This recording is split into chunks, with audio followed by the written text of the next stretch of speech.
পৃথিবীর সব টাকা পয়সা এক জায়গায় করলেও তোমার জীবনে শান্তি আসবে না, সুখ আসবে না।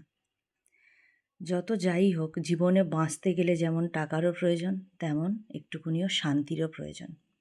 তোমার লাইফে যদি শান্তিটাই না থাকে, বাঁচবে কী করে? তোমার অনেক টাকা আছে বলে? না, দুটোই লাগবে।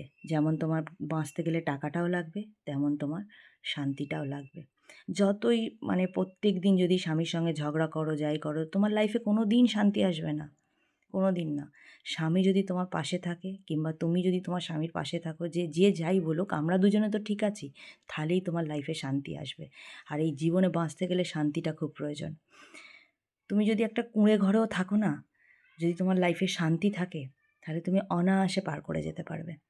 তোমরা কি ভাবছো অনেক লাখ লাখ টাকা, অনেক টাকা হলেই যে জীবনে লাইফে শান্তি আসবে? কোনো দিন আসবে না। যদি দুজনের মধ্যে সব কিছু ঠিক থাকে, অবশ্যই ডেফিনেটলি তোমার শান্তি আসবে। তো কি বলবো, সকালবেলা ভাববে তোমরা যে কেন এইসব কথাগুলো বলছি। মনটা আজকে খারাপ, তাই মনে হলো যে তোমাদের সঙ্গে কথাগুলো শেয়ার করি। আমার এই কথাগুলো যদি তোমাদের ভালো লেগে থাকে, কিংবা আমি যদি ঠিক বলে থাকি, অবশ্যই আমাকে কমেন্ট করে জানিও। শুভ সকাল বন্ধুরা, সবাই ভালো থেকো। আর যে যার লাইফ পার্টনারের সঙ্গে খুশি থেকো, সুখে থেকো।